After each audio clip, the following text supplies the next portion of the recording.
Bien, como te había mencionado hace unos días, el objetivo de esta invitación, pues, era tener un profesional que en su día a día eh, vive dentro del comercio electrónico, vive con plataformas, vive con CRMs, vive con ERPs, pasa negociando con clientes, pasa negociando con proveedores y queremos conocer tu experiencia con respecto a cómo se vive el comercio electrónico desde un puesto como el que tú llevas. Así que yo te voy a ceder el espacio. Sos libre. Si quieres hablarnos 2 horas, pues bienvenido para nosotros también. El espacio es tuyo, el tiempo es tuyo. Si tú tienes una presentación, con gusto puedes proyectarla. Eres libre de este espacio. Te lo brindamos. Yo después con los chicos les voy a aplicar una prueba para que me cuenten qué fue lo que aprendieron de José Miguel Atala, un especialista de comercio electrónico hoy por hoy en una posición importante para Claro Centroamérica en un business to business. José Miguel, te cedo el espacio. Gracias, Osman. A todos los compañeros que están ahorita conectados, un gusto estar por acá con ustedes. Bueno, en principio traíamos como algunas preguntas, respuestas. Esta charla va a ser más bien distendida. La intención, Osman, es que pues sigamos las preguntas que habíamos planteado. En principio, pues contarles, sí, efectivamente soy colombiano, de formación ingeniero. Empecé en el área tecnológica, por mi rubro, y al iniciar en esa área tecnológica, pues fui haciendo algún pivote hacia el área comercial o hacia el área de negocios. Hoy en día, pues estoy por acá en Centroamérica, liderando el marketing y desarrollo de productos para el B2B para Claro. Llevamos 5 países, Guatemala, Honduras, Salvador, Nicaragua, Costa Rica. Y eso es como una introducción mía en términos muy generales. Creo que lo que les puedo aportar en principio es como entender un poco el B2B. El B2B es una parte de, de los negocios o del mercadeo, que es supremamente interesante, estimulante además, pero funciona un poco diferente a cómo funciona el B2C. En principio, pues yo les podría decir que categorizar el B2B, el business to business, primero tenemos que categorizar qué tipos de empresas son las que vamos a abordar.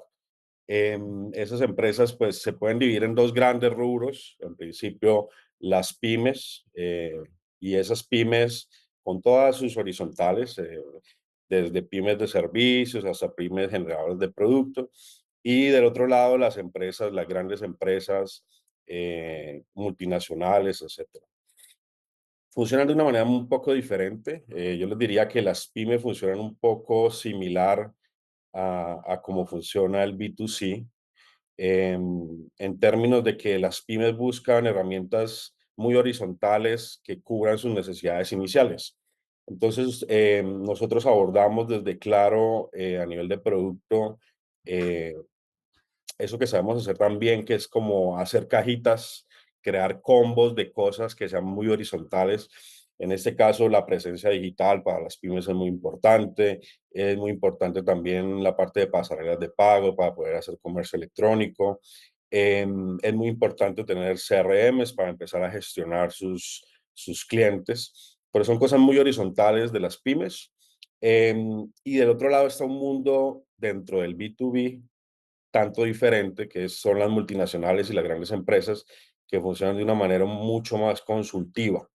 Entonces, los productos que nosotros desarrollamos para el B2C o para las grandes empresas, pues son productos muy basados en la especialización, en términos generales, en poder entender la necesidad de cada uno de los clientes a nivel de arquitectura, a nivel de procesos de negocio y poder entrar a cubrir esas grietas que existen dentro de esas necesidades con soluciones digitales.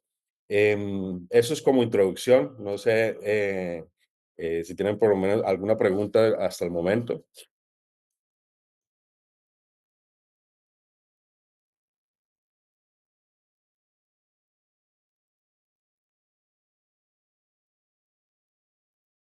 Entonces, sigo mi charla. Espero que no sea un monólogo, que consulten, que aprovechemos ese tiempo lo máximo posible. Em, Les podría decir que en términos de negocios digitales, usamos diferentes herramientas en el marketing para el B2B. Si bien el uso, por ejemplo, del funnel típico de ventas que se utiliza en el marketing, pues es muy útil, es muy generalizado y no cubre esa necesidad de especialización que necesita el B2B. Entonces nosotros utilizamos otras herramientas, por ejemplo, el Share of Wallet, que es una herramienta de negocio que nos permite entender ya cliente por cliente qué composición de sus inversiones ejecuta con nosotros y qué composición de sus inversiones ejecuta con otras empresas. Eso nos permite a nosotros entonces no solo desarrollar productos puntuales para esas necesidades, pues viendo los paretos y las grandes oportunidades, sino también hacer un profundo chequeo dentro de cada uno de los clientes en esas necesidades y poder desarrollar a la medida. Eso en términos de la mecánica, como la operativa del marketing. Del lado de las pymes, como les decía, es muy generalizable en combos. Entonces nosotros lo que hacemos funcionalmente es desarrollar esos combos horizontales y a nivel de mercadeo hacer comunicación. Las pymes tienen una particularidad y es que podemos encontrar, si sabemos entender el mercado, verticales dentro de esas pymes. Entonces es muy importante también para nosotros poder tener presencia en gremios. Por eso ustedes van a ver por ahí en algún momento alguna foto mía o del director de comercial. Entonces se firmó un acuerdo entre, no sé, el gremio de ingenieros civiles y Claro, ¿vale? O se firmó un acuerdo entre el gremio de médicos y Claro, y por ahí salimos dando la mano, y sale quizás el CEO, también sale diferentes representantes del país donde hayamos hecho esos acuerdos.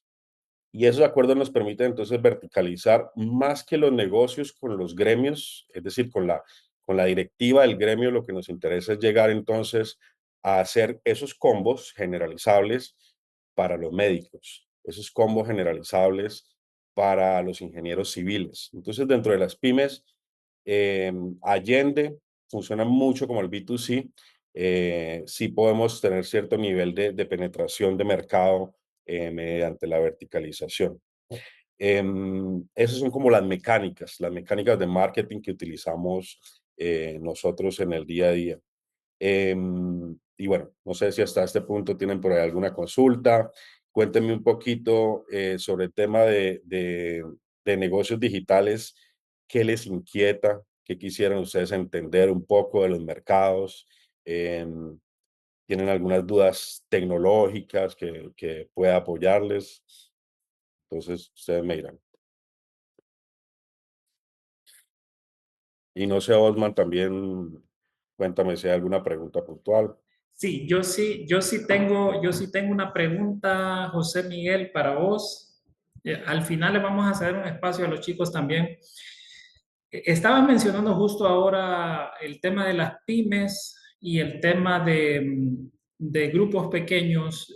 Tú que manejas Centroamérica, ¿no? Aquí nos encanta mucho vivir de la experiencia y aprender de personas con el perfil que tú tienes.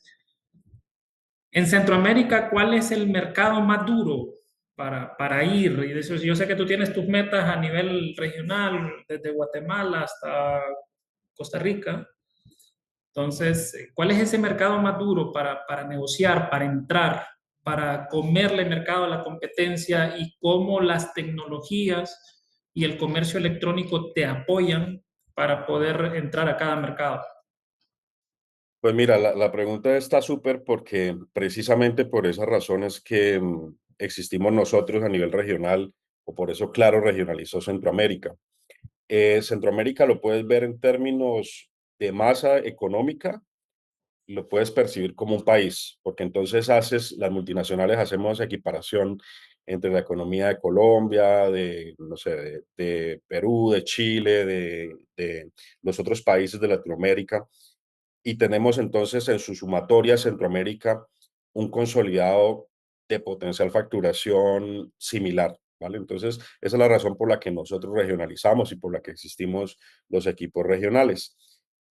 Adicionalmente, hay convergencias que hacen similares los mercados en términos que Centroamérica pues, es un puente entre, valga lo evidente del tema, pero Centroamérica es un puente entre Sudamérica y Estados Unidos y nosotros usufructuamos entonces mucho esos elementos de multinacionales como un bloque único al estar regionalizados. Entonces, en principio, mi recomendación también para los emprendedores incluso es vean a Centroamérica como un solo bloque económico.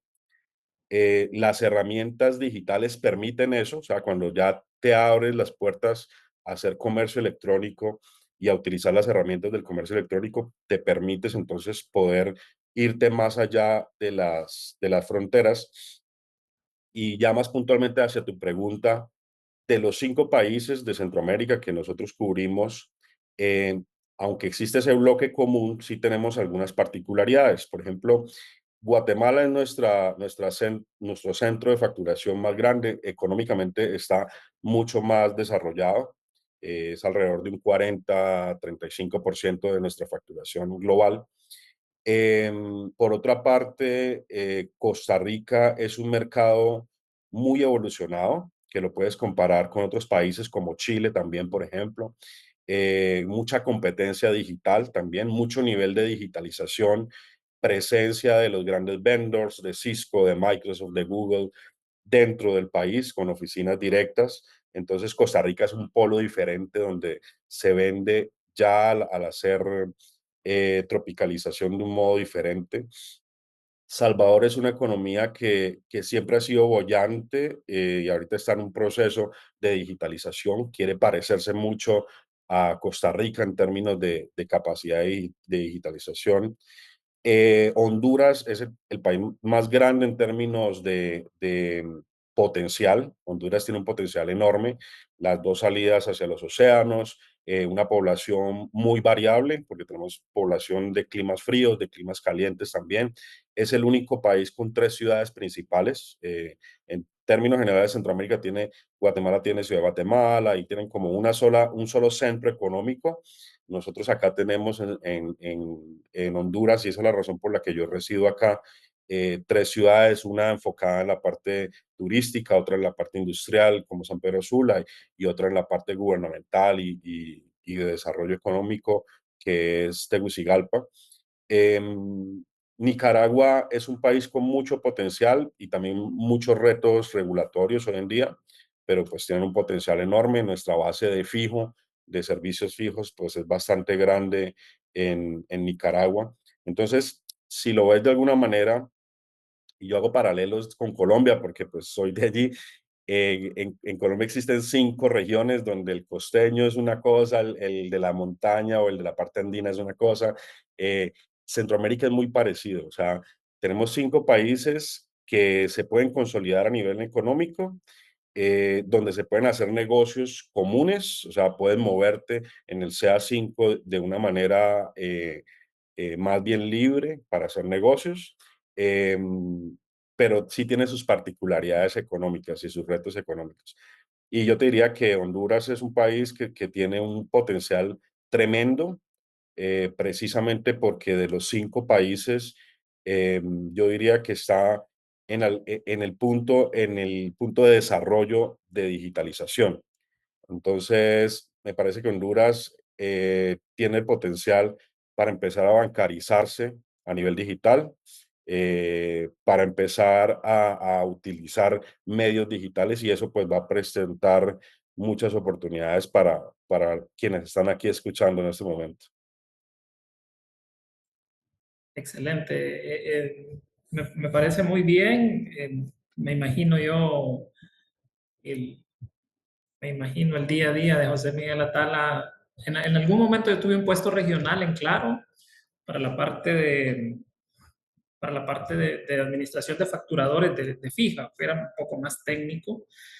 Y definitivamente cada país tiene su idiosincrasia y cada país tiene sus propias formas de abordar el mercado. ¿Qué nos puede comentar con respecto a tecnologías digitales en cuanto a la parte de marketing digital y a la parte de publicidad, sobre todo cuando esto va enfocado a un business to business. Vale, mira, en términos de mercadeo, como al principio les planteaba el cuadro general del B2B, donde tenemos como dos grandes divisiones, la pyme y las grandes empresas y multinacionales. Con herramientas digitales y sobre todo las rutas digitales para generar leads, hay también una diferenciación. Entonces, por ejemplo, las pymes, como te decía, se comportan muy parecido al B2C. Con las pymes nosotros hacemos mucho SEO y hacemos mucho trabajo en herramientas digitales como Facebook, también TikTok, etcétera. Em, Se llega a ellas de una manera sencilla mediante estas herramientas. Las grandes empresas, por otra parte, hay mucho énfasis en LinkedIn. Esas son como las rutas adecuadas para poder abordar campañas de mercadeo. Y finalmente con las grandes empresas, es muy importante el acercamiento de eventos puntuales, de eventos presenciales. Es muy valorado, sobre todo en nuestro rubro tecnológico, esos eventos donde traemos, por ejemplo, grandes vendors, nos asociamos con, no sé, con Google o con Fortinet o con Cisco y hacemos grandes eventos en cualquiera de los países y invitamos tomadores de decisiones. Entonces, eh, como te digo, las rutas son bastante diferentes entre cada uno de los rubros. Y las cosas válidas son pensar en grandes empresas muy consultivo y en pymes generalizable por verticales. Negociaciones. ¿Qué pasa con las negociaciones cuando decías, tenemos dos grandes segmentos, el tema de pyme, el tema de empresa grande? ¿Qué pasa, por ejemplo, cuando negociamos con un FICOSA, un corporativo grande? ¿Qué pasa cuando llegan estas negociaciones y de repente, cuál es el papel que juega José Miguel o en algún momento qué estrategias utiliza? Cada empresa es diferente y cada empresa pues siempre va a poner sobre la mesa elementos como la competencia me ofrece algo mejor, cosas de este tipo. ¿Cuáles son las estrategias que José Miguel usualmente pone sobre la mesa al momento de negociar con corporativos?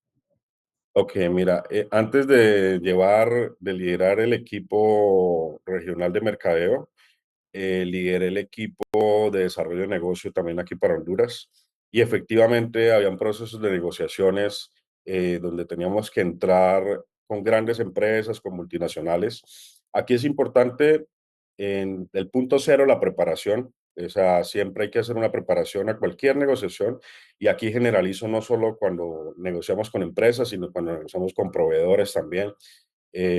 Nosotros utilizamos mucho terceros para poder llevar nuestros productos finales hacia los clientes.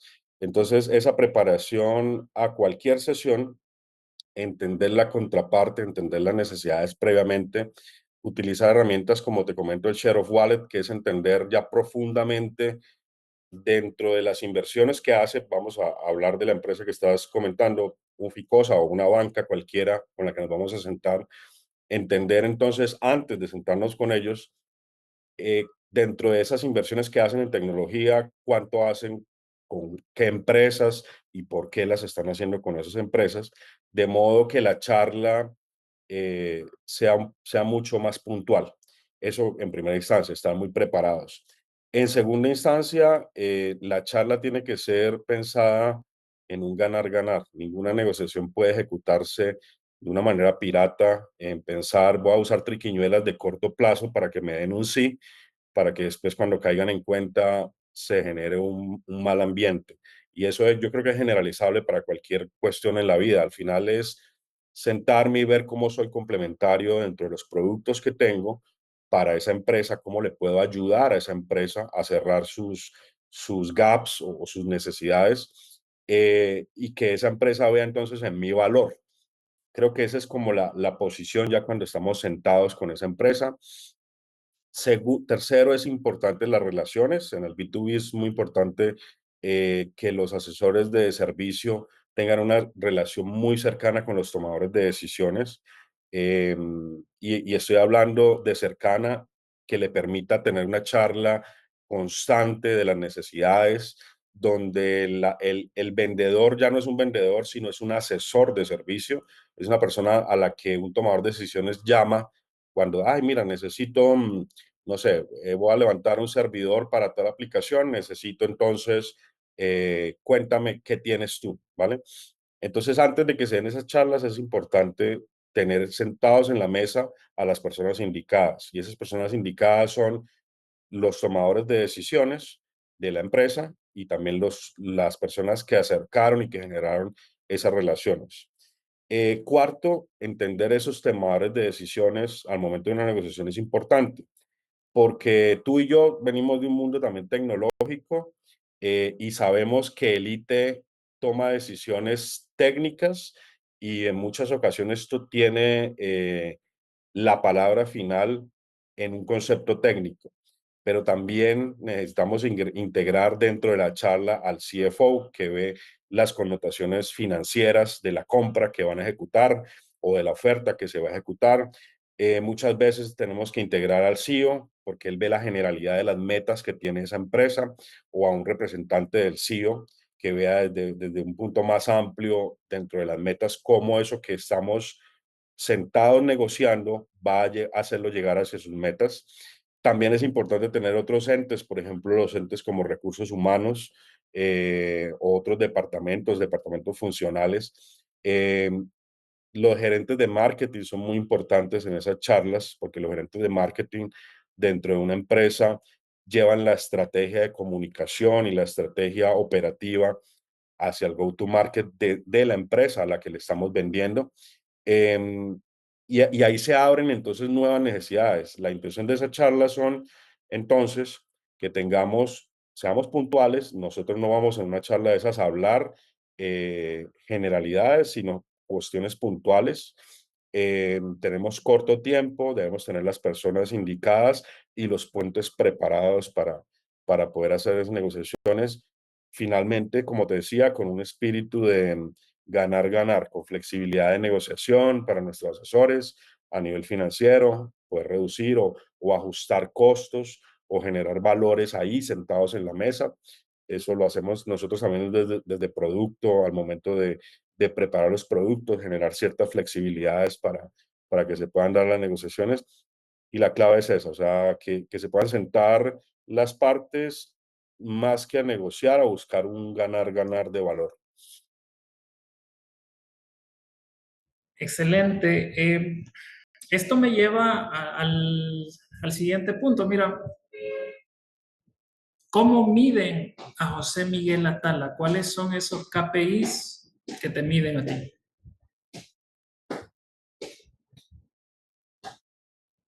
Creo que estás en mute, ¿no? Ah, disculpa, disculpa.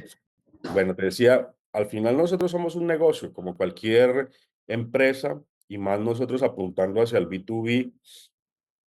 Em, Te diría que hoy en día, ya a nivel de desarrollo de producto y de mercadeo, nuestras métricas están más enfocadas en la parte estratégica de desarrollo de productos. Entonces tenemos un time to market para la salida de ciertos productos, que esos productos tengan unos tiempos adecuados de salida en los 5 países, coyunturales a las necesidades de mercado, por supuesto. Y las métricas, tanto mías como de mi equipo, están enfocadas en eso, en la parte estratégica de producto hoy en día. Y cada uno de mis product owners tienen unos retos también medibles, KPIs puntuales, en cuanto a esos productos que sacan al mercado en cada uno de los 5 países. Entonces, cada uno de los product owners hoy en día tenemos 5 rubros, 5 grandes rubros, cada un rubro dividido a nivel técnico, comercial. Es un tema muy interno, pero a nivel técnico comercial. Y cada uno de esos rubros saca productos y el resultado de esos productos, sobre el resultado de esos productos es medido cada uno de los product owners de mi equipo. Entonces, eso es como en términos generales, salida a mercado, tiempos de salida a mercado, y cómo funciona ese producto dentro de esos mercados de cada país. Mira, justamente ayer estábamos hablando estábamos aprendiendo acá en clase el tema de infraestructura. Comenzamos con un tema de infraestructura y, bueno, olvidé comentarte esta es una maestría en dirección empresarial. Estos chicos están persiguiendo estar en tu puesto, si lo queremos ver desde esa arista. Ayer estábamos hablando de infraestructura del comercio electrónico, qué es lo que soporta el comercio electrónico, y empezamos a hablar de componentes de hardware y luego empezamos a ver de componentes de software y por ahí terminó nuestra charla el día de ayer. Integración con sistemas. ¿Cómo funciona? ¿Cómo se hace? Nos integramos nosotros te lo menciono por un tema de personalización para cada uno de los equipos. ¿Podrías comentarnos al respecto? Claro, mira, eso es vital. O sea, al final nosotros somos una empresa tecnológica. Primero, creo que el CRM o los CRM son la columna vertebral de cualquier operación B2B. O sea, Ayer aprendíamos el concepto justamente de CRM. Ajá. buenísimo, excelente y súper pertinente que lo entiendan también muchachos, porque el CRM es lo que le permite a la empresa que le está vendiendo a otra empresa poder articular estrategias y tácticas comerciales. Entonces, a nivel de infraestructura, ese tener un CRM unificado en Centroamérica, pues es vital para nosotros. Siendo la columna vertebral, también a nivel de infraestructura, pues nosotros nos conectamos ese CRM con otras herramientas. Tenemos un gran reto nosotros al ser CENAM o tener regionalizado Centroamérica, y es que cada país tiene un facturador diferente. Bueno, hay dos que tres que comparten uno. Entonces hay retos a nivel de infraestructura, de conectar esos facturadores hacia esa columna vertebral para poder tener los datos en el BI en tiempo real, ojalá si es posible. Em, entonces, de un lado haces el billing y del otro lado haces la gestión de operaciones de esos clientes. Yo te diría que esos dos grandes bloques, el bloque de facturadores y toda la parte de billing, tenerlo concrecionado, tenerlo sinérgico, tener un data warehouse detrás para poder hacer BI sobre esa información y tenerlo conectado con la realidad operativa de los clientes en los CRMs, eso es crítico para nosotros como empresa. Los clientes normalmente piden una atención personalizada y un SLA aceptable. ¿Cómo se maneja eso, José Miguel, en el business to business? Un montón de conceptos técnicos. Yo espero que los chicos estén prestando atención. En realidad, su maestría se los va a demandar en algún momento. Eh, Hablemos de atención personalizada y SLAs. ¿Cómo funciona? ¿Cómo llegas a negociar con tu producto al cliente? ¿Qué es lo que ofrecemos? De acuerdo, mira, esas siglas de SLA son muy importantes. De hecho, son las que diferencian al B2B del B2C. Service Level Agreement es un contrato en el que nosotros damos y certificamos que estamos dando ciertos niveles de servicio para un producto cualquiera. Entonces, en el B2B hay una diferenciación. Voy a dar dos pasos atrás entre el B2C y entre el B2B. En el B2C, si tú te das cuenta, la gran mayoría de productos tienen un énfasis en la distracción, en Netflix, en ver televisión, en todo ese mercado que corresponde al turismo, a la distracción, ¿vale? El comportamiento personal, por Ah, decirlo así. Que sí, la gente siempre busca el TikTok, el YouTube, eso. el divertimento, el B2C tiene mucho enfoque hacia la persona utilizando su tiempo de ocio, ¿vale?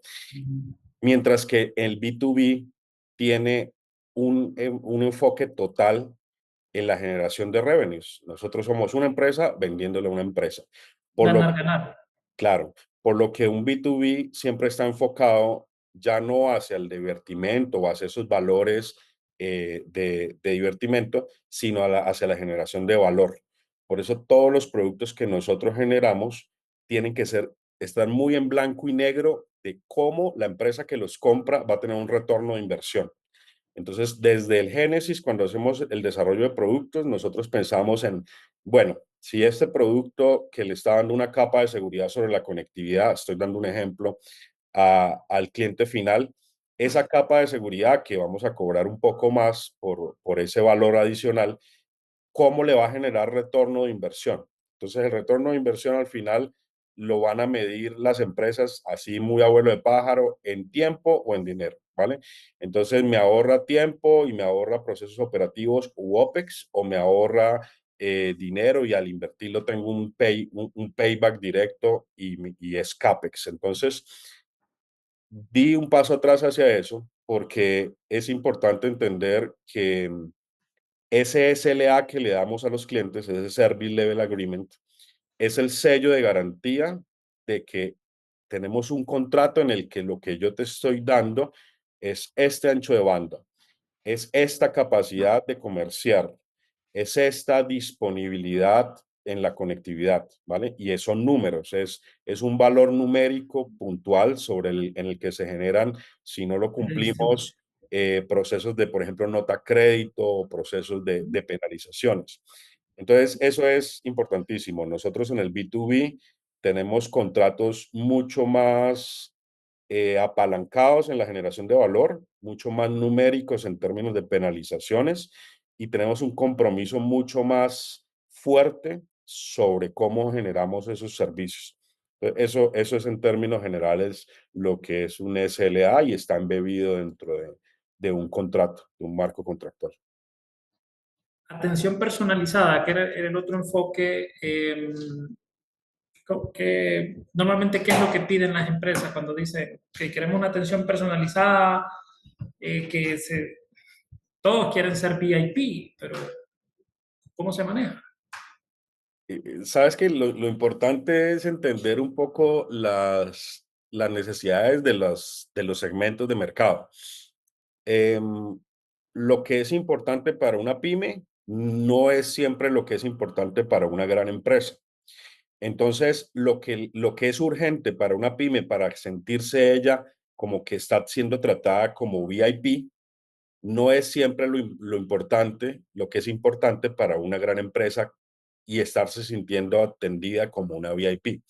Entonces, al entender eso y al entender las diferencias de mercado, entonces tú entiendes que para una pequeña empresa o para una pyme, lo importante es poder tener unos costos asequibles, porque son empresas que hasta ahora están apalancándose, que tienen bajo cash flow, y tener costos asequibles y que les puedan permitir empezar procesos de transformación digital. Eso es lo importante para ellos. Entonces, si son escuchados en esa necesidad con los productos, ellos se sienten que son atendidos de la manera adecuada. Del otro lado, una gran empresa tiene mucho énfasis en los tomadores de decisiones. Y para bien o para mal, muchas de esas decisiones se toman en unas sesiones face to face con un CEO que debe tener también una atención preferencial en términos de qué producto recibe.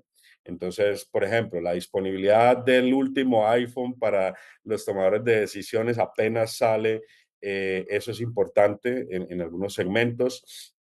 Del otro lado, para el IT, los ITs o los gerentes de la parte IT en general lo que quieren es quitarse dolores de cabeza y por eso contratan o piden plataformas. Nosotros damos generalmente plataformas gestionadas.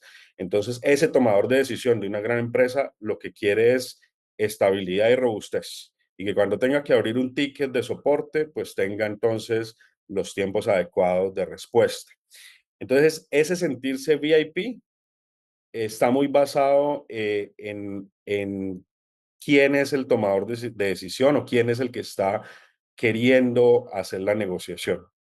Yo creo que el conocimiento profundo de los segmentos y el conocimiento profundo ya en el segmento de grandes empresas, independiente, con un asesor de servicio dedicado a esa cuenta, por ejemplo, es lo que permite hacer esa personalización para que el cliente de vuelta se sienta como que es un VIP, así sea una pyme embebida por allá en el Pareto del 80-20 de las pymes de cualquiera de nuestros países. Bueno, qué desafíos enfrentas cuando quieres adaptar la estrategia digital? Vale, mira, eso es, pues es hasta cierto punto simpático porque en todas las empresas el cambio es una constante, ¿no? Y eso es como algo que viene del libro y todos lo entendemos. Yo creo que el desafío principal es, nosotros somos una telco, y las telco están ahorita en un proceso de, vamos a contar un poquito de historia. Hace unos años veíamos cómo se incrementaba la cantidad de telcos en los países, entonces habían varios jugadores, entraban más, entraban adicionalmente en algunos países como Colombia, Argentina, Brasil, jugadores virtuales que utilizaban infraestructura de los otros telco para poder prestar servicios y enfocarse en la gestión del cliente. Eh, eso funcionó hace unos años, hace unos 5 años tuvo su boom y ahorita se está volviendo a recoger. De modo que ahorita, por ejemplo, Telefónica vendió sus operaciones en Sudamérica, Perú, Argentina la vendió, Colombia también recientemente. Telefónica entonces está replegando hacia sus operaciones en Europa. Millicom, por su parte, está adquiriendo ciertas operaciones en algunos países. Nosotros mismos, como América Móvil, adquirimos las operaciones de Telefónica por ahí en el 2019 en Guatemala y en otro país de Centroamérica. Por lo que ahorita la competencia de la telco se está volviendo a reducir a pocos jugadores. ¿Cuál es el gran tema o el gran reto que nosotros tenemos dentro de las telcos? Es entendernos como vendedores de conectividad, porque nosotros al final eso es lo que hacemos, vendemos conectividad, ya sea mediante redes fijas o mediante redes móviles, pero entendernos dentro del juego del commodity. Un commodity es em, un galón de petróleo es un commodity es un saco de café, por ejemplo, un racimo de banano. Son productos que muchos países pueden desarrollar y al poderlo desarrollar varios países o varios ofertores, empieza a generar una fricción de mercado, donde esa fricción tiene la forma de una espiral que va bajando, donde tú vas friccionando, y te lo voy a dar como ejemplo para nosotros aquí en Honduras, para tener la foto, cómo friccionando los costos de el costo por mega para llamadas, por ejemplo, o para los paquetes que vendemos, entre nuestra competencia y nosotros, tenemos la obligación de ir reduciendo ese costo o ese revenue. ¿Listo? Entonces, esa conectividad, el gran reto nuestro es que esa conectividad, al ser un commodity, vamos a tener cada vez menos, lo voy a poner fácil, menos plata por las mismas inversiones que ejecutamos. Entonces, la solución es o reducir siempre precios y caer en un plano en el que ya es muy difícil obtener revenues y obviamente al final de los periodos contables darle a los accionistas su parte y ser muy rentables como antes lo eran las telco, o empezar a poner capas de valor en esos servicios de conectividad, y esas capas de valor son entonces esos servicios digitales que nosotros desarrollamos.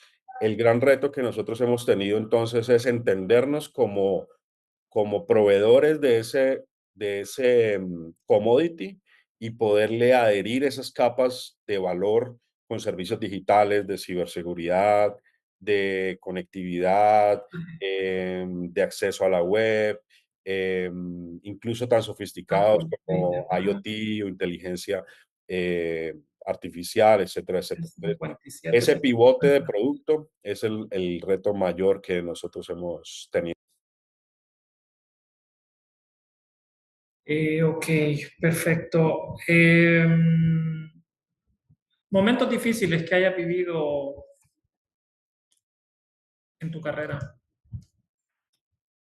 Bueno, mira, yo creo que más que momentos difíciles es que eh, por alguna razón siempre he tomado como equipos que o estaban acéfalos de un liderazgo o eran equipos que se estaban conformando nuevos. Yo creo que esa es mi especialización, como conformar esos equipos nuevos estructurarlos y generar esa funcionalidad de ese equipo y dar resultados. Entonces, más que un problema, es un reto constante, poder desarrollar esos equipos, asegurar entonces la seguridad psicológica de esos equipos, permitir que se desarrollen, que ellos dentro de cada uno de sus rubros sepan qué es lo que hacen, cuál es su espacio funcional, poderles dar, como quien dice, una finquita en la que ellos son los encargados de hacerla florecer o de dejarla caer, y permitirles que tomen decisiones dentro de esa finquita funcional, por decirlo de alguna manera. Yo creo que ese es el mayor reto en una organización y de un líder: permitir crecer, dejar crecer a su equipo, escoger las personas adecuadas, coacharlos, dejarlos crecer, y dentro de ese dejarlos crecer, creer en las decisiones que ellos toman también, para uno enfocarse más en la parte estratégica que la operativa. Ok, entonces esto me lleva a lo siguiente. Yo en el libro de Padre Rico, Padre Pobre, se mencionaba acerca de los juegos, se mencionaba acerca de aprender a jugar y justamente lo mencionabas ahora, de entregar una finquita, la Biblia lo menciona en una parábola también, ¿verdad? Cuando se entregaron dones, ¿verdad? Y cómo hacerlos crecer. Justamente dirección empresarial eh, es un mix entre los dones y entre un juego de estrategias, si bien es cierto. A mí me encantaría escuchar tus recomendaciones, porque aquí hay personas conectadas que justamente están estudiando un máster, o yo esperaría por lo menos, ¿verdad? Están estudiando un máster en dirección empresarial para ir por tu puesto, ¿verdad? Porque nosotros podemos ver bonito desde el punto de vista económico por lo que puedan pagar, pero ya llega un momento en el que eso ya no importa, porque el tema es lo que tienes que hacer. Entonces, a mí me encantaría escuchar las recomendaciones de una persona con mucha experiencia para estos maestrantes. ¿Qué tú les recomiendas para que en un determinado momento ellos puedan posesionarse en un puesto regional, en una empresa importante como, claro, es un monstruo? Nosotros lo vemos pequeño acá en Honduras, es una de las operaciones más pequeñas de las 23 operaciones que tiene, no digamos todo el grupo América Móvil, que es inmenso. Eh, ¿Cómo posesionarse? ¿Qué tú aconsejas ahora que ellos están en el máster? ¿Qué recomiendas que hagan o qué línea seguir? Ok, mira, yo creo mucho, y más por la experiencia personal, yo creo mucho en en la especialización. Es decir, hay ciertos rubros o ciertas profesiones que le permiten a uno ser muy horizontal. Entonces, si tú eres ingeniero no sé, ingeniero industrial, puedes desempeñarte en un montón de situaciones. Si tú eres administrador de empresas, puedes desarrollarte en un montón de operaciones, pero vas a empezar a tener relevancia cuando empieces a profundizar en un rubro. Entonces, si ya sea que seas una persona experimentada que está tomando ahorita el máster, o ya sea una persona que está empezando su carrera y está preparándose para salir al mercado laboral, es importante que se enfoquen. Bueno, vida solo hay una y los años de uno pasan rápido. Yo ahorita tengo 43 años, ya canitas en la barba y tal tema. Y de esos 43 años he pasado alrededor de 20 años enfocándome en un rubro, ¿vale? Toda mi carrera ha sido como enfocada en uno de esos rubros, y dentro de ese rubro, en este caso telecomunicaciones o la parte tecnológica, ejerzo ahora entonces la parte de mercadeo, de administración de empresas, de negociación estratégica. Piensen primero en entender muy bien un rubro. Si les gusta la banca, entonces traten de acercarse al negocio de la banca, a empezar por posiciones adecuadas, empezar a crecer, entender el negocio general. Las grandes empresas son grandes escuelas. Yo les diría, eh, aprovechen las grandes empresas para entender los grandes problemas a los que se puede atravesar cualquier empresa desde pequeña hasta grande. Entonces, entrar dentro de una gran empresa es importante por eso, más que por cualquier otra cosa. Sí, te da una hoja de vida, te da unas posiciones importantes, te da ciertas redes, pero el aprendizaje de los grandes problemas de las grandes empresas es importantísimo. Entonces, primero profundicen en un rubro. Dentro de ese rubro, no teman saber que lo que saben hoy en día, eh, mañana ya no va a ser vigente. Nosotros lo vivimos con Osman en la parte tecnológica en el día a día, o sea, nosotros vivimos constantemente capacitándonos. Sabemos que somos ingenieros, pero eso quedó allá muy atrás. Sabemos que tenemos cartones, eso quedó por allá muy atrás. Lo válido es el día de hoy cuando consigues un libro nuevo que te da una perspectiva nueva, cuando entras a una capacitación puntual nueva, cuando lees el periódico y entiendes las cosas que están pasando en la sociedad y en tu ecosistema. Entonces, creo que son esas dos grandes cosas. Especialización, aprovechen su tiempo para especializarse en un vertical y mucha curiosidad dentro de ese vertical. Por eso tienen que buscar un vertical que les guste, que si les gusta la banca, métanse en la banca. Si les gusta la tecnología, métanse en la tecnología. Si les gusta el turismo, métanse en el turismo y profesionalícense en ese rubro.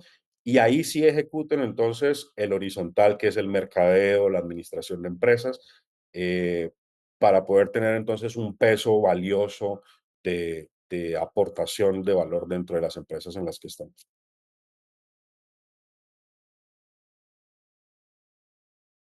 Hacen bien. Sí, estoy bien, perdón. Aprovechando esa línea de pensamiento, eh, casi siempre, bueno, y sobre todo en este espacio, creo, acá en la clase, me encanta traer personas que son muy preparadas y personas que han vivido y han tenido una escuela, como bien lo mencionabas. Eh, Quiero aprovechar también esa parte de conocimiento que tú tienes con respecto a las pymes y con respecto a esa cercanía que tienes con ellas, porque hay algo que es importante desarrollar en el ser humano y es el poder emprender y el poder no solamente ser un bastión importante para una empresa, sino también incursionar como parte de un negocio personal. Eh, Tu enfoque hoy por hoy es claro soportando pymes. No, me voy a enfocar en pymes ahora. Y muchos de los jóvenes que están acá también buscan a través de estos espacios y a través del aprendizaje, como lo mirábamos el otro día en la charla, empoderarse de herramientas que les permitan a ellos empezar a crear también negocios digitales, ¿cierto? Pues, hoy por hoy son muy comunes los negocios digitales. Me encantó ese día, tú hablabas de muchas herramientas, sobre todo herramientas gratuitas que pueden apoyar al emprendedor y también está del otro lado, ¿verdad? Como claro, ofreciendo una gama de servicios también para pymes, ¿verdad? Teniendo los dos enfoques de, el otro día mencionaste una palabra súper especial y es escalar, la usaste muchas veces. O sea, tener tu negocio y escalarlo y empezar a escalarlo desde un micro, un pyme, a un macro, hasta una organización y lo mismo con respecto a la tecnología que puedan utilizar. Pero mi siguiente pregunta, basado en ese contexto, entonces mi siguiente pregunta es con respecto a emprender, sobre todo hoy que hay tanto negocio digital y también tú que estás cerca de las pymes, tal vez como un soporte, ¿verdad? Claro, como soporte a pymes, pero ¿qué recomendación le puedes dar también a los chicos si ellos no tienen pensado entrar por una organización grande y dicen, ok, no quiero ir a una transnacional o no tengo la oportunidad de ir a una transnacional y desarrollarme profesionalmente, pero pretendo desarrollarme en mi propio negocio. Y tú que tienes experiencia en negocios digitales y en pymes, ¿qué recomendarías al respecto si esta fuera la orientación de ellos? ¿Por dónde comenzar o cómo empezar a escalar? Ok, mira, primero yo creo que el primer mensaje es que felicitaciones, porque hoy en día, hoy, en mayo del 2025, es el momento en el que en Honduras, en un país como Honduras, es mucho más fácil emprender que en cualquier fecha en el pasado y sobre todo en negocios digitales. Contrario a lo que uno puede pensar, y les voy a dar un poquito un cambio de perspectiva, porque muchos nos quejamos por vivir en países latinoamericanos con pocas posibilidades, donde no hay un tejido financiero muy accesible, etcétera. Pasa todo lo contrario. Las pymes son esas pequeñas hormiguitas están enfocadas en crear un tejido económico basados en la solución de problemas que hay en la sociedad. Entonces, la buena noticia, ¿cuál es? Tenemos un montón de problemas. Tenemos un montón de problemas, no solo en Honduras, sino en Latinoamérica, en servicios de salud, en servicios gubernamentales, en acceso al transporte, en acceso a la alimentación, en la parte agroindustrial, en las pequeñas partes agroindustriales sobre todo. Y cada uno de esos problemas probablemente necesita una pyme que alguno de ustedes vaya a desarrollar y le hablo a los muchachos. Em, entonces, esa es la base de una pyme. Primero es identificar un problema existente que tenga la sociedad que necesita ser resuelto. Después de que tengas identificado, ponle 5 problemas elementales en la sociedad. Entonces, identifica esos 5 problemas, qué es lo que te va a generar mayor retorno de inversión en el esfuerzo. Porque las dos grandes dimensiones de los negocios son dinero y tiempo. ¿Listo? Entonces, en el tiempo de esos 5 problemas, si armas un negocio sobre eso con pequeña escala, ¿qué es lo que te va a generar retorno de inversión mucho más rápido? Te vas a encontrar con cosas tan simpáticas como que existen pymes que son mucho más rentables que grandes empresas ya en los cortes financieros y tienen un retorno de inversión con porcentajes altísimos. Y tercero es, ¿por qué hoy en día, en mayo, en 2025, es mucho más fácil emprender aquí en Latinoamérica? Porque tenemos un montón de herramientas digitales que no existían antes y estamos en un momento de pivote donde, por ejemplo, el tema de la inteligencia artificial es importantísimo que lo entiendan a fondo, donde herramientas como la inteligencia artificial está moviendo el árbol, o sea, está moviendo el saco, está alborotando los mercados, ¿vale? Está haciendo, generando cambios de premisas de cómo se hacen las cosas. Y nosotros en Latinoamérica, entonces tenemos un tejido de personas educadas, como son los compañeros que están ahorita conectados, que tienen la posibilidad de tener acceso a un Internet, que es decir, que rompieron la brecha digital, que tienen la posibilidad de ir a un banco y pedir un micropréstamo, seguramente, y van a tener la posibilidad también de hacerlo, y que tienen acceso a esas herramientas que en muchas ocasiones son gratuitas. Entonces, yo les diría eso, seleccionen los problemas, entiendan de esos problemas en el tiempo cuál les genera un retorno de inversión mucho mayor y utilicen herramientas digitales, arranquen por herramientas digitales, por ahí hicimos una charla, como decía Osman, hace unos días para pymes. Eh, la primera capa es poder tener presencia digital, tener su dominio, tener conectividad y poder empezar a gestionar clientes. Todo eso se puede hacer de una manera muy accesible y también hay un montón de herramientas que son gratuitas hoy en día ahí disponibles. Creo que eso es en términos generales y vean Centroamérica sin límites, es decir, piensen en los problemas que tiene Honduras, pero también cómo se pueden replicar en esos otros mercados, porque hoy en día ustedes, los que están conectados acá, están ubicados en el país central de Centroamérica, donde pueden tener conexiones supremamente fáciles y rápidas para los mercados de los otros países de Centroamérica y eso les va a permitir escalar muy rápidamente. Eso es quizás mi aporte. Bueno, súper excelente. He hecho varias preguntas y quiero cederles el espacio a los muchachos. Yo sé que ellos han de tener muchas preguntas también. Les voy a pedir que levanten la mano. Yo los voy a ir nombrando según los que tengan la mano levantada para que podamos interactuar con esas interrogantes que ellos puedan tener. Levanten la mano los que tengan alguna pregunta.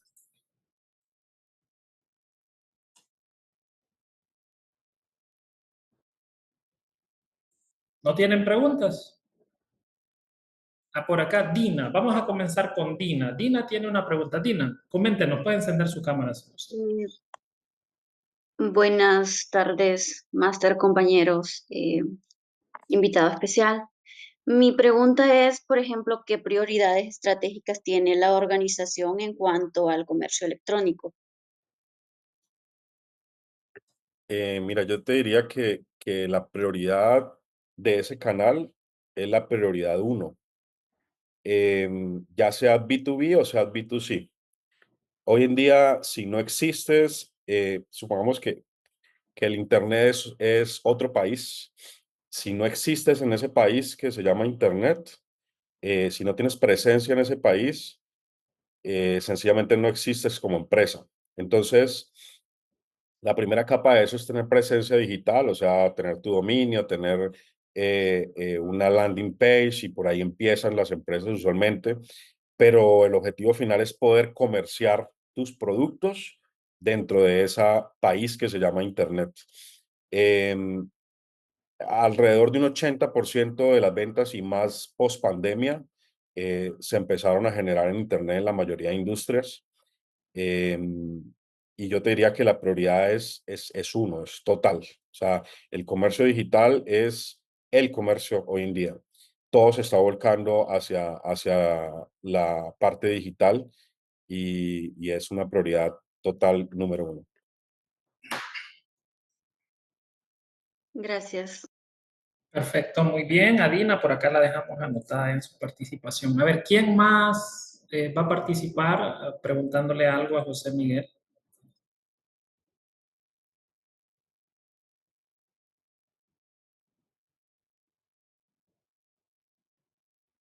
Daniel, Henry, Francisco, Iris, Telma. Buenas tardes, Henry. máster, diputado Miguel. Me gustaría que nos mencionara cuáles han sido los retos más grandes que ha tenido la empresa para implementar este tipo de comercio en nuestro país, bueno, en Honduras. Vale, mira, yo creo que el principal reto para poder desarrollar comercio digital es el nivel de digitalización de los compradores. O sea, al final cualquier empresa lo que tiene son un producto y unos compradores o una demanda de esos productos. Entonces creo que el principal reto es la digitalización. El tema de la brecha digital en nuestros países es importante. Es decir, ustedes pues tienen acceso a Internet, a poder tener ancho de banda cada vez más y por esfuerzos de empresas como nosotros, como los telco, esas grandes inversiones que se ejecutan en infraestructura permiten romper esa brecha digital para que hasta en el último pueblito de Honduras o El Salvador o de Guatemala o de Colombia o de Argentina exista esa conectividad y esa es la primera capa. Entonces es un reto el tema de la brecha digital. Si no hay conectividad, pues no tienes acceso a ese mundo que es el comercio digital. Y el segundo reto es también del lado de los compradores, la educación digital en términos de la toma de riesgo, la bancarización. Es decir, hasta hace unos años, creo que la primera compra que nosotros hicimos, donde pusimos una tarjeta y creímos en el riesgo de poner una tarjeta para comprar un producto digital, fue Netflix. Netflix fue en Latinoamérica como el gran rompedor de olas. Luego vino pues la pandemia y nos puso a todos a comprar por aplicaciones, alimentación, etcétera, etcétera, y nos digitalizó a las buenas o a las malas. pero esa educación digital sumada con bancarización es el otro reto más importante que hay en nuestras sociedades. Entonces, por eso hay empresas como nosotros que estamos enfocados en romper esas brechas digitales y abrir esas rutas. Una vez ya tienes entonces los espectadores, los compradores, los tienes conectados y los tienes educados y ellos ya han hecho adquisición de productos digitales, lo siguiente es la educación nuestra de las organizaciones, incluido desde las pymes hasta las grandes empresas en la parte de comercio digital. Y la adopción de prácticas ya existentes, de canales ya existentes, utilizar los canales de mercadeo que nos da Meta, eh, que disponen las grandes empresas para el tema de ads, etcétera, etcétera. Saber hacer SEO, saber cómo posicionar tu página web, eh, saber las métricas de retorno de inversión de esos leads dentro del mercado digital. Entonces, la educación interna nuestra creo que es el tercer gran reto del comercio digital.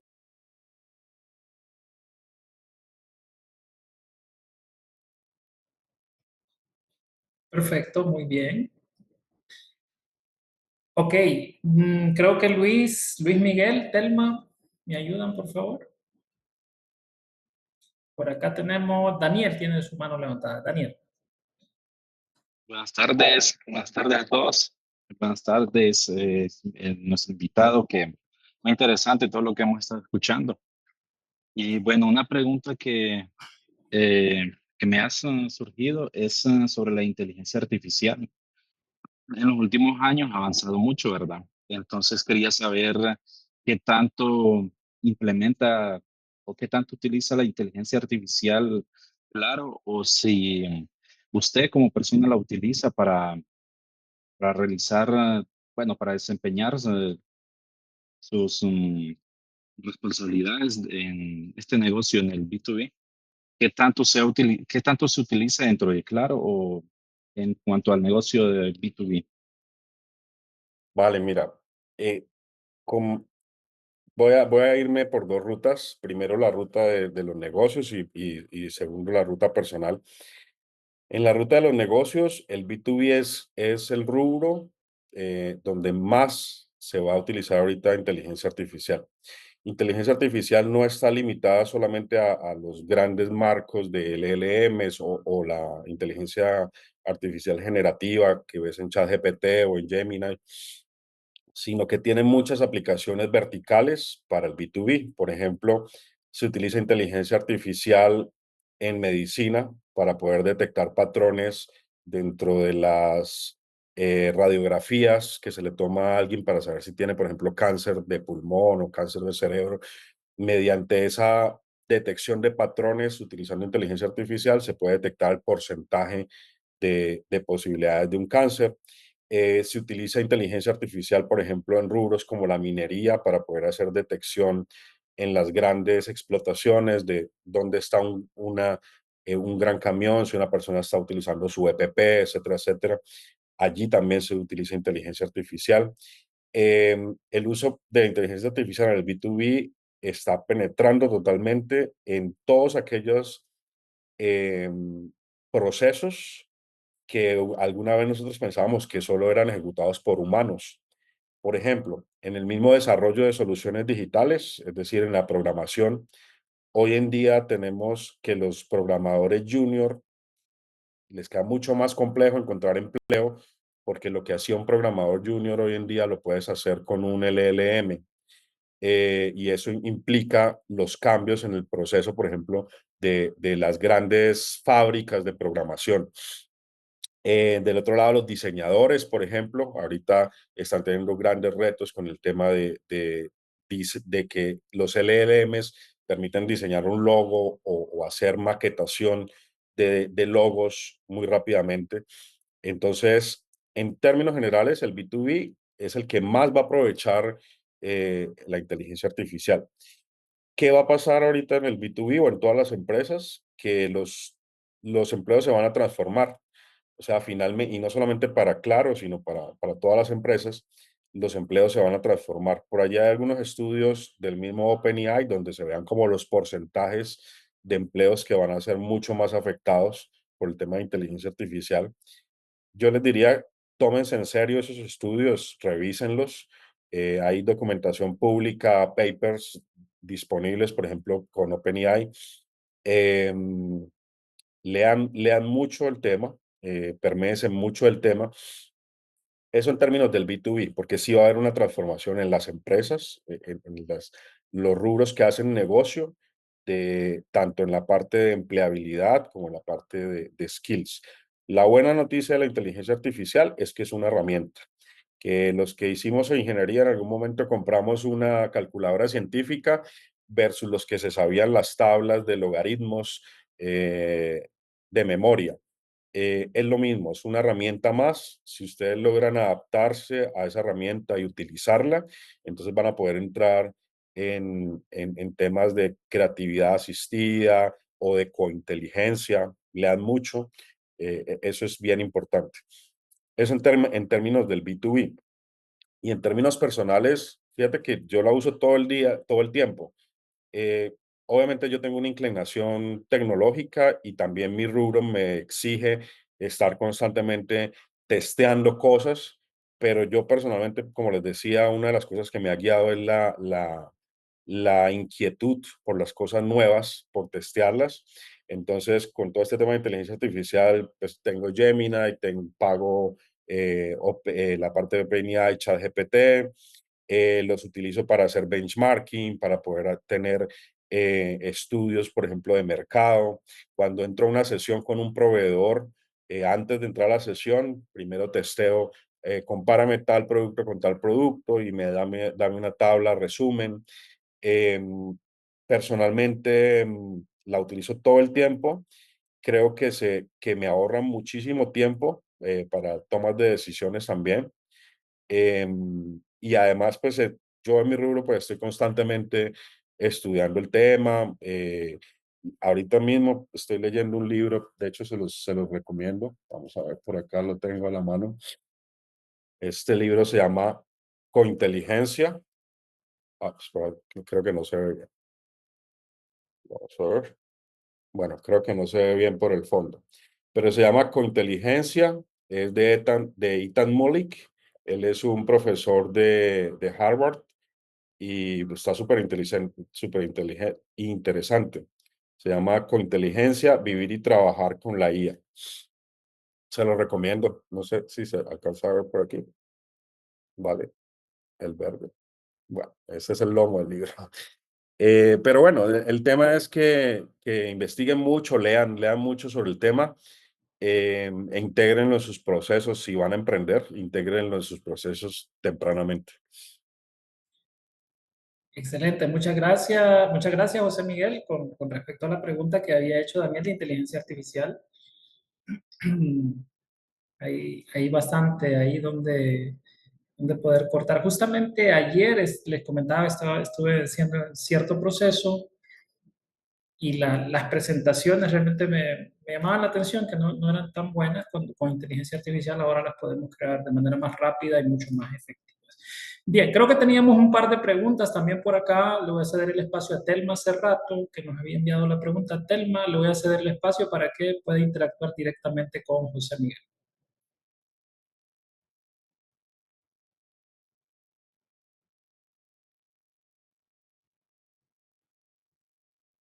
Telma Cerrato, no, creo que no nos escuchó Telma. Y si no, entonces si Telma no está disponible, Luis Murillo. Hola, buenas tardes. Bueno, mis preguntas son dos, ¿no? Ya casi para terminar. Primero, para usted, ¿cuál sería el principal desafío que tiene su organización en la competencia?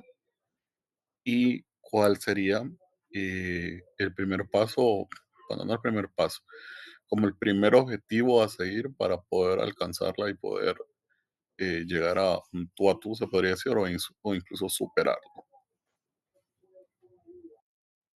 Vale, mira, el primer reto que tenemos nosotros con nuestra competencia Es superar lo que les decía anteriormente de que del commodity. Es poderle dar valor agregado a la conectividad.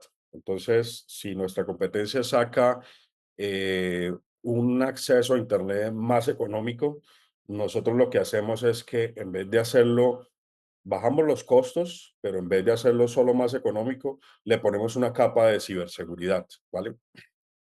El B2B se presta mucho para eso, o sea, que podamos ponerle mediante servicios digitales capas de valor a nuestros productos. Entonces, ese es como el primer, la primera estrategia en ese juego de la competencia. El primer objetivo, salirnos del commodity generando valor.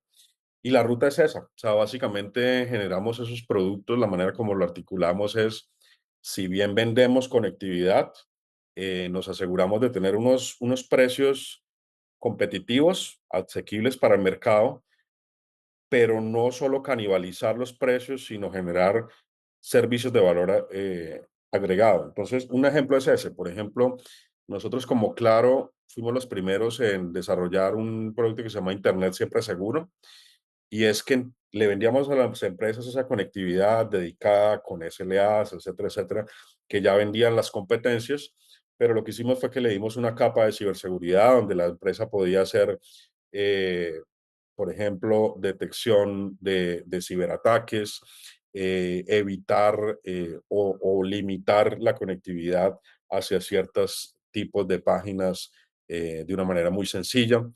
Y esa es la manera de articularlo, cómo lo hacemos del lado de América Móvil, generando servicios de valor agregado que permitan entonces mantener unos costos y unas rentabilidades asequibles.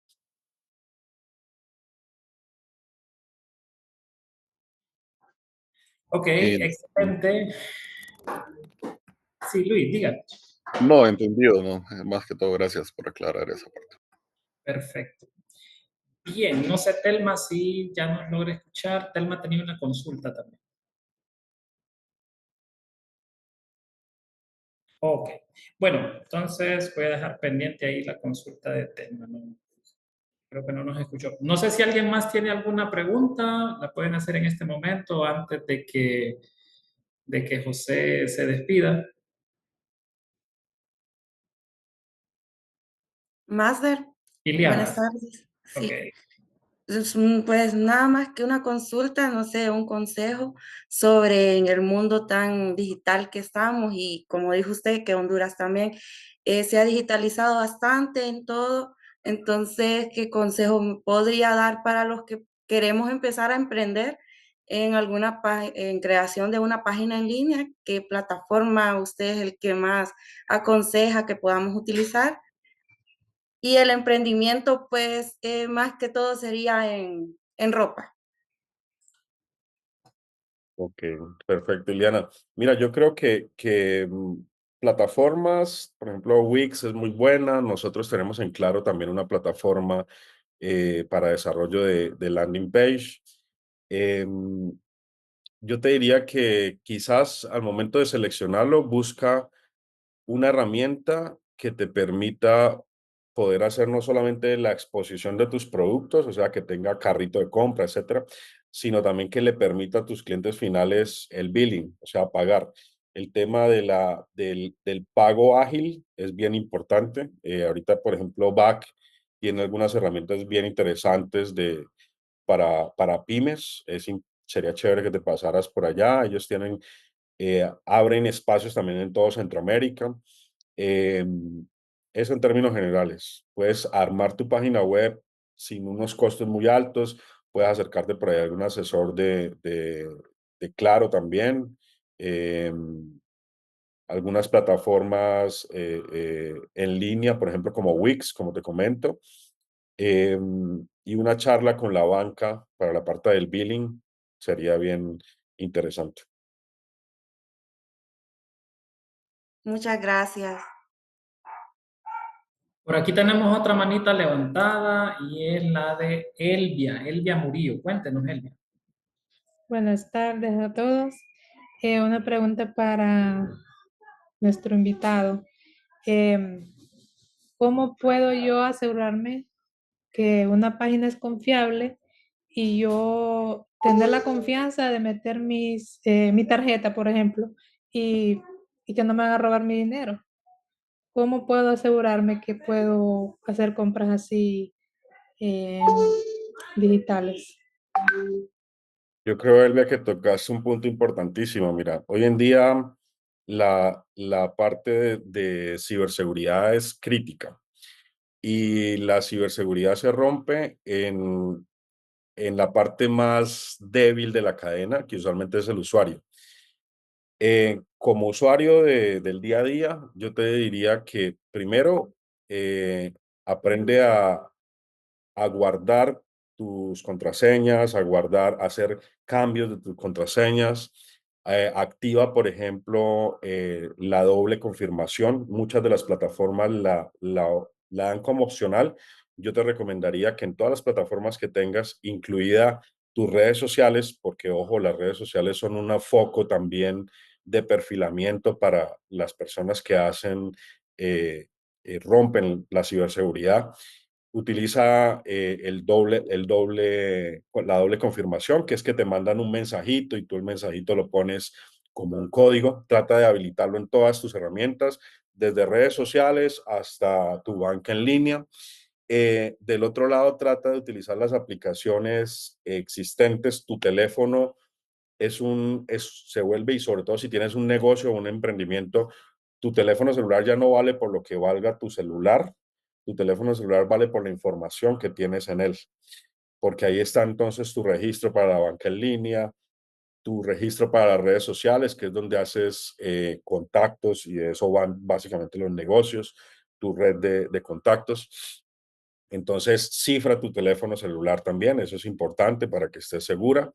Y del otro lado, utiliza las aplicaciones, como te decía, nativas de cada empresa. Entonces, si vas a hacer transferencias con BAC, baja la aplicación de BAC de la tienda, de la tienda de iPhone o de la tienda de Android. Trata de no utilizar navegadores dentro de tu celular, y si utilizas navegadores dentro de tu celular, revisa muy bien las URLs. Los navegadores hoy en día casi que no le permiten a uno ver en primera fila los navegadores, y las palabritas que aparecen ahí o la URL, siempre busquen algo que dice HTTPS con una S. Esa S les asegura que efectivamente es un link seguro. Y el nombre de la URL les permite saber si realmente es BAC con el que están conectando, si realmente es Facebook con el que están conectando. Y finalmente, traten de evitar abrir links que vengan, por ejemplo, en mensajitos. Esa es una estrategia de una mecánica de ciberdelincuencia que se llama phishing, y es que te mandan mensajitos, ya sea por Facebook o por otras rutas, y uno se le hace fácil abrir links. Ya uno con la experiencia entiende que dentro de sus correos, uno tiene un correo para hacer negocios y uno tiene un correo personal. Y en ese correo de hacer negocios o el personal espera cierto tipo de mensajes o de ciertas personas. Si ves algún mensaje con un correo, con una gran promoción, y te dice que lees en el link, de una vez bórralo. Eso no existe, no es, seguramente es mentira, y ese link te va a llevar de pronto a una página muy parecida a la de tu banca en un navegador, y te va a pedir tu usuario y tu contraseña. Entonces yo creo que eso en términos generales uno empieza a tener confianza en moverse en el mundo digital cuando empieza a utilizar las herramientas y a identificar las cosas que puedan o no ser falsas. Y es muy sencillo, es muy sencillo.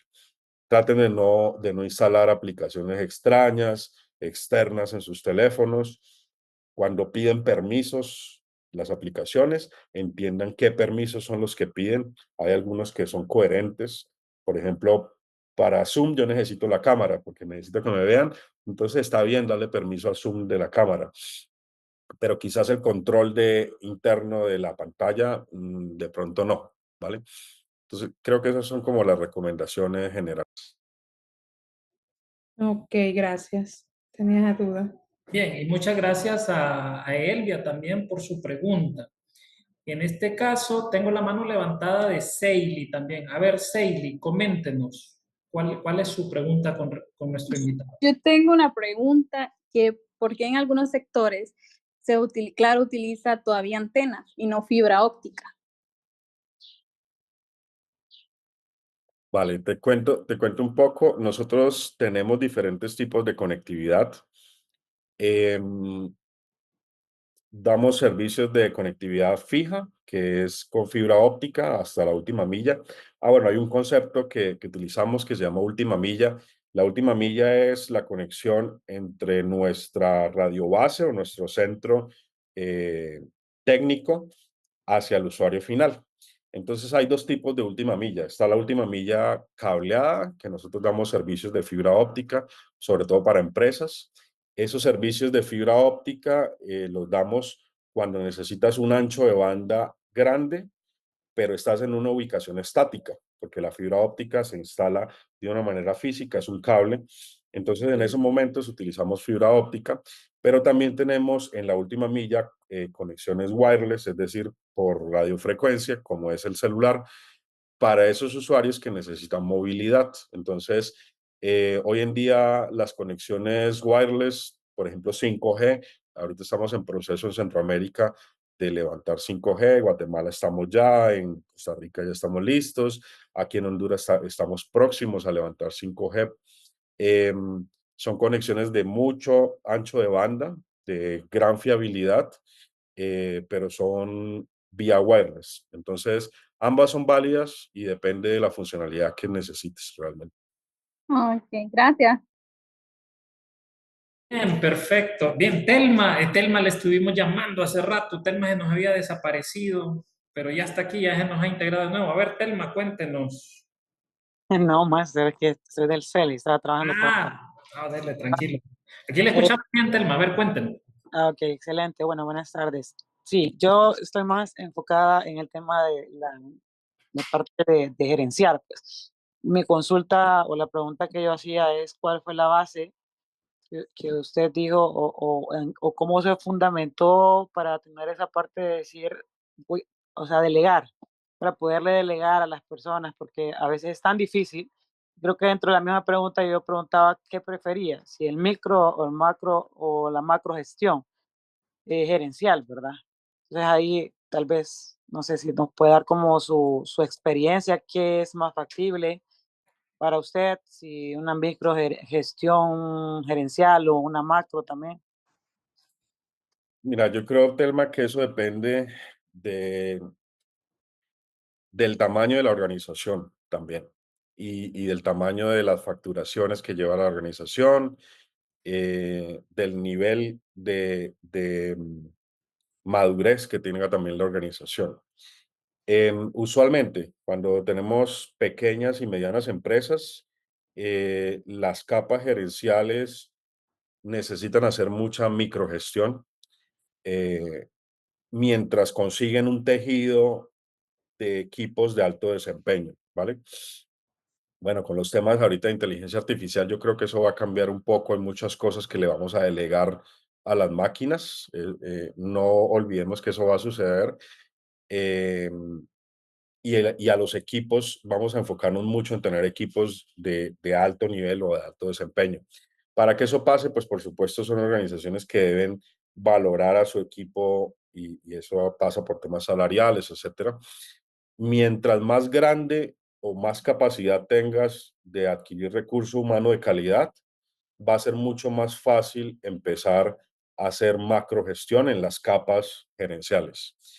En el caso nuestro, yo personalmente ya no hago microgerencia, o sea, me estoy totalmente enfocado en la parte estratégica y para hacer eso, pues tengo debajo un equipo que está distribuido en Centroamérica, tengo un Product Owner en Costa Rica, tengo un Product Owner en Guatemala, tengo equipo también aquí en Honduras y trato de seleccionar el mejor equipo posible. La organización me lo facilita también, hacerlos crecer y delegar para nosotros enfocarnos en la parte estratégica.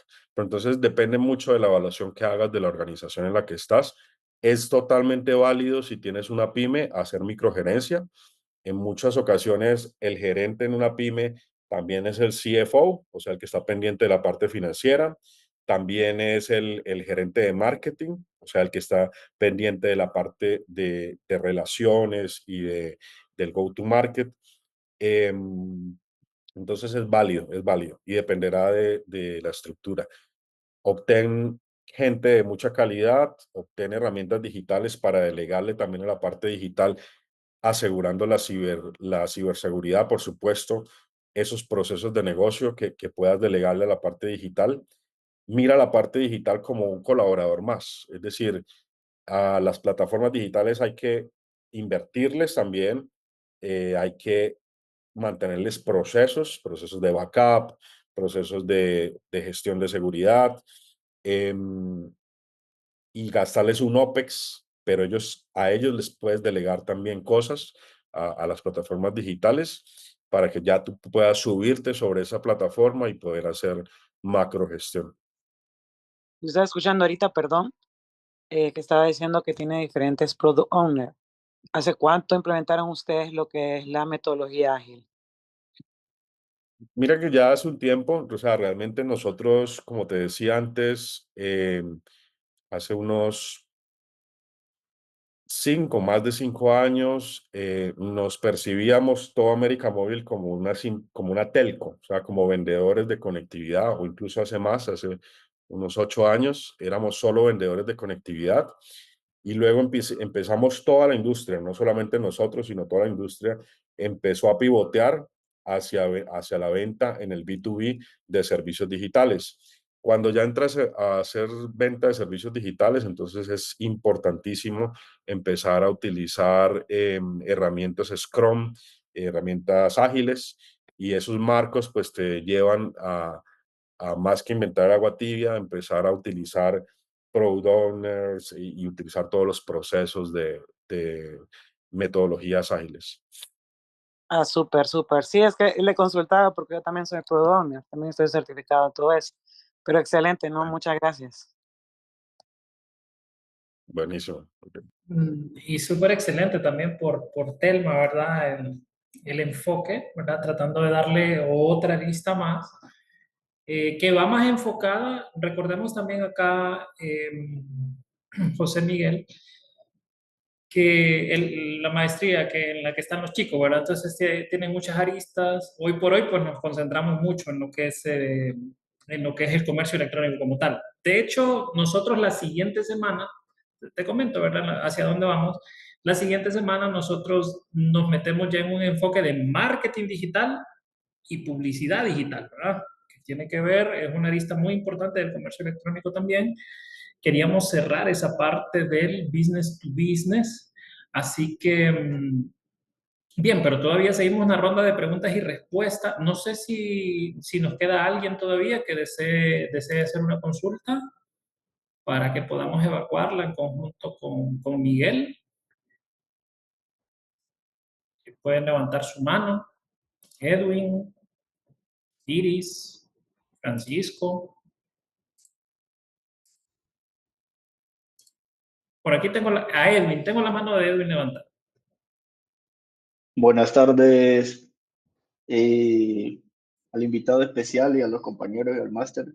Mi pregunta va acerca de el futuro. ¿Qué tendencias a futuro, eh, pensando en los próximos 5 años, eh, nos puede compartir según su conocimiento en los próximos 5 años? ¿Qué tendencias cree que van a dominar el mercado en Centroamérica? Mira, yo esperaría que de aquí a 5 años tengamos rota la brecha digital, en principio. Es decir, que hasta la última escuela, por allí en el último pueblo, tenga al menos una conectividad decente para poder entrar a procesos digitales, a, a todo el ecosistema digital. Eso creo que en 5 años eh, puede que sea posible, depende mucho de las inversiones que hacemos grandes empresas como nosotros, depende mucho también de los gobiernos que permiten accesibilidad, por ejemplo, al espectro radioeléctrico. las políticas que se vayan implementando y cruzo los dedos porque de aquí a 5 años tengamos por lo menos un 90%, un 80% de la población conectada.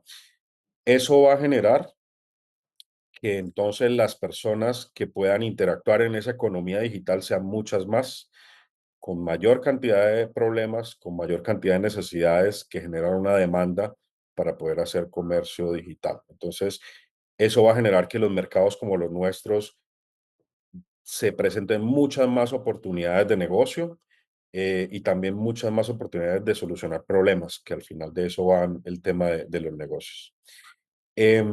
Por otra parte, creo que el tema de la inteligencia artificial sí o sí es algo que está ahorita en boom.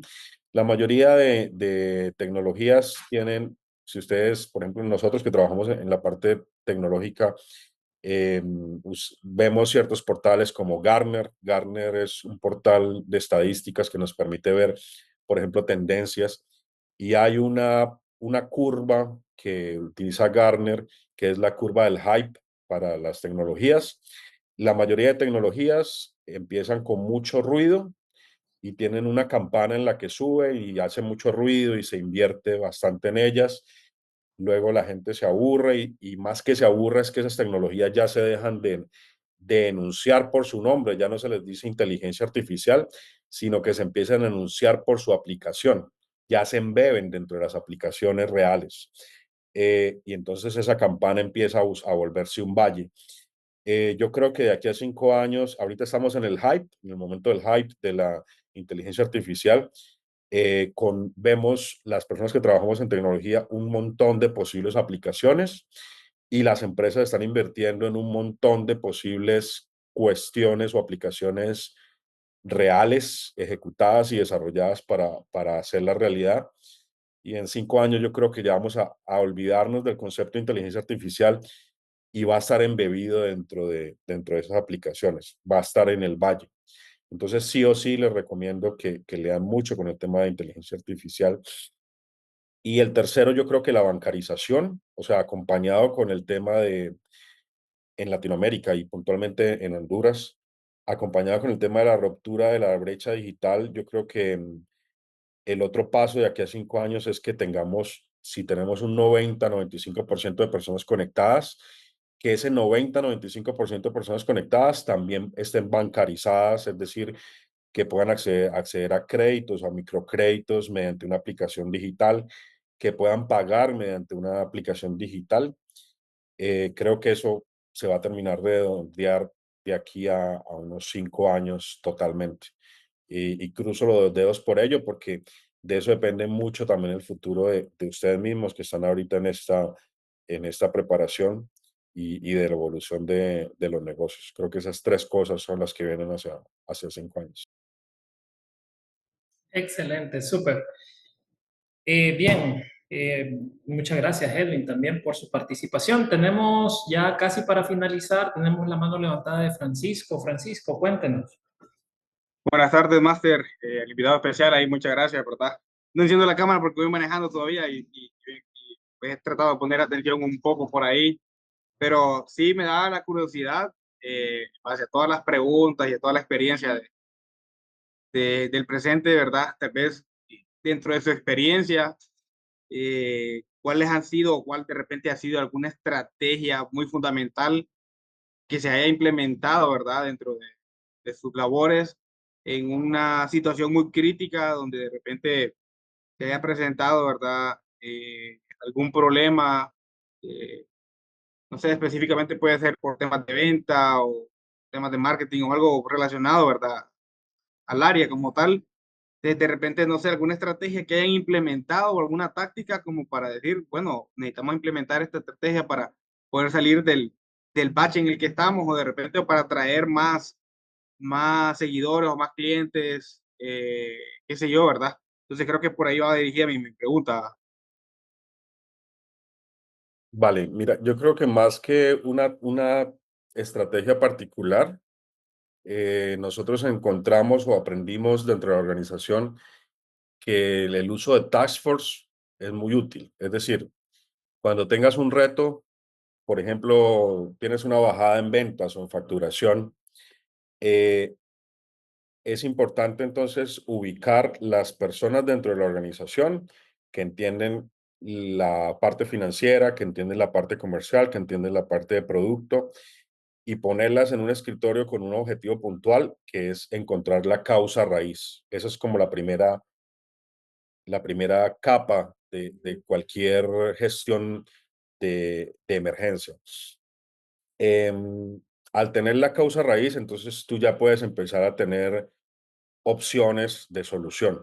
Pero creo que lo más importante, y te estoy hablando muy generalmente porque pues al final hay temas que son confidenciales dentro de las empresas y pues no te podría decir, tuvimos una caída de facturación en tal mes y esto hicimos, no va al caso, pero la mecánica con la que lo afrontamos es los task force.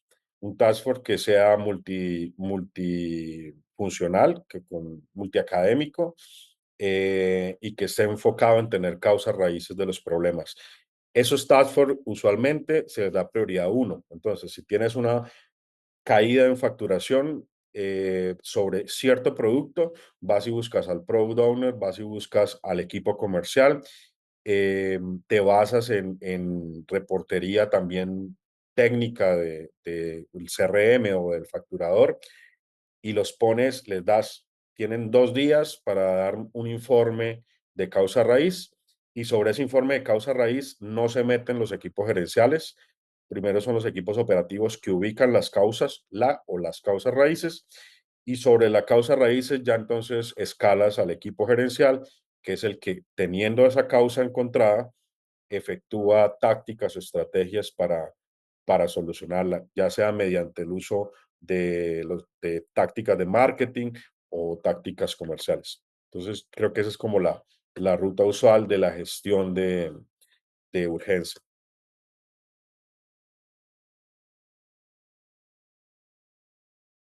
Excelente, muchas gracias. Bien, no sé si tenemos alguna última pregunta por parte del foro.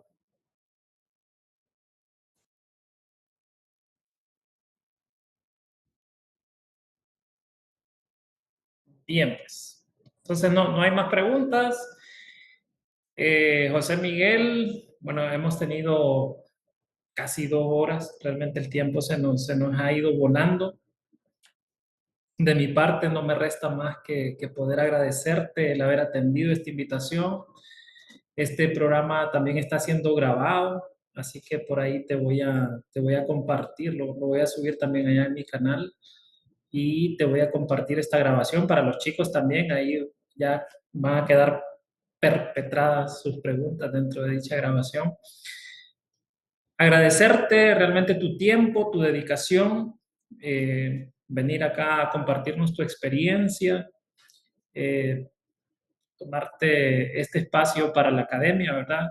Sé que, para los que no saben, José Miguel también, no sé si lo comentó al principio, es docente universitario también, así que brinda cátedras en otras universidades internacionales, creo.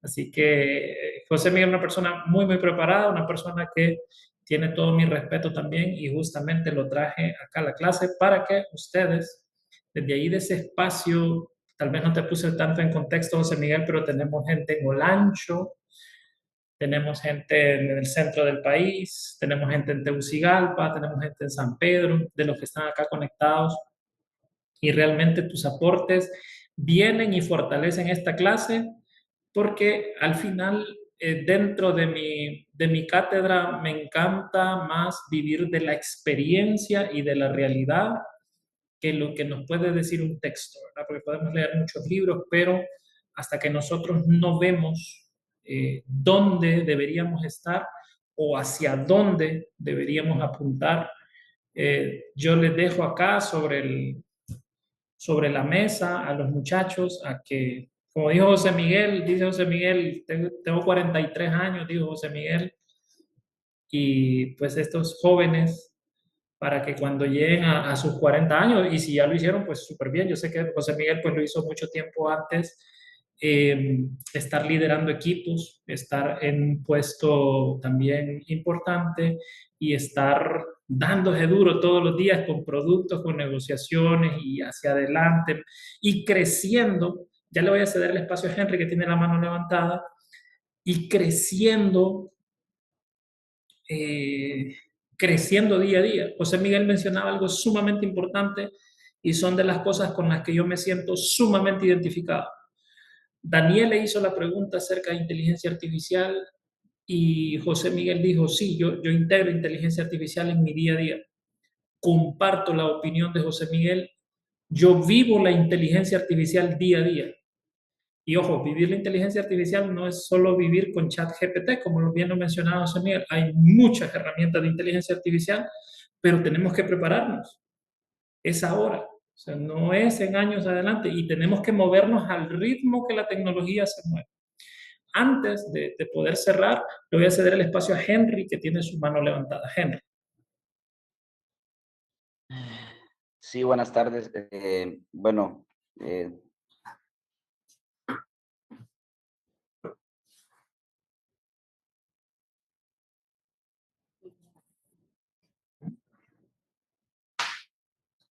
Se quedó frisado. ¿Nos quedó frisado Henry o solo fue a mí? Creo que lo perdimos. Creo que lo perdimos a Henry.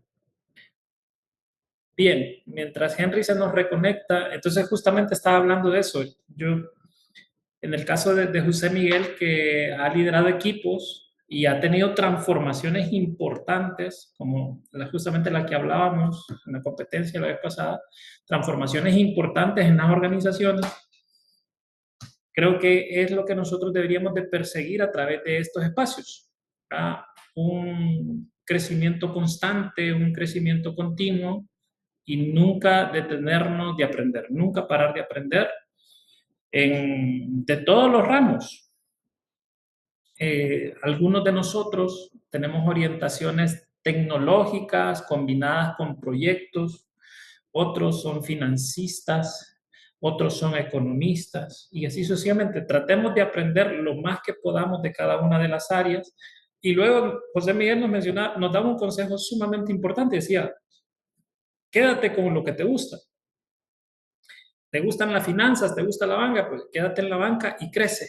Empieza a escalar y empieza a crecer, que ahí va a encontrar un nicho de mercado y ahí va a encontrar una oportunidad.